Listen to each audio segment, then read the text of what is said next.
Advocate Prakash Ambedkar यांची आरक्षण बचाव यात्रा 27 जुलैला सोलापुरात येणार असल्याची माहिती सोमनाथ साळुंखे यांनी दिली। वंचित बहुजन आघाडीचे राष्ट्रीय अध्यक्ष बाळासाहेब आंबेडकर यांच्या नेतृत्वाखाली ही आरक्षण बचाव यात्रा काढत असून 27 जुलैला ही यात्रा सकाळी 10 वाजता सोलापूर जिल्ह्यात सांगोला येथे या बचाव यात्रेचं आगमन होईल।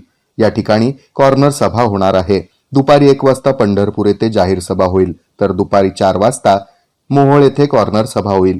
याच दिवशी सायंकाळी 6 वाजता ही यात्रा सोलापूर शहरात येणार आहे। सोलापूर शहरात रॅली निघणार असून रॅलीचं सभेत रूपांतर होईल, अशी माहिती वंचित बहुजन आघाडीचे सोलापूर निरीक्षक सोमनाथ साळुंखे यांनी पत्रकार परिषदेत दिली। मराठा समाजाला स्वतंत्रपणे टिकणारं आरक्षण मिळावं, तसंच ओबीसींच्या आरक्षणामध्ये आता अधिक हिस्सेदारी वाढवू नये, अशी भूमिका वंचित बहुजन आघाडीची असल्याचं यावेळी वंचित बहुजन आघाडीचे सोलापूर निरीक्षक सोमनाथ साळुंखे यांनी सांगितलं।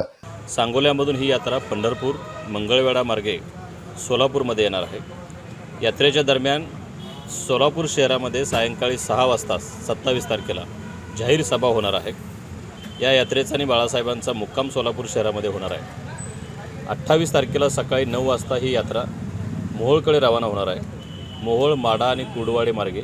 या पत्रकार परिषदेस वंचित बहुजन आघाडीचे पदाधिकारी चंद्रशेखर मडीखांबे, अनिरुद्ध वाघमारे, विनोद इंगळे, विक्रांत गायकवाड आदींची उपस्थिती होती।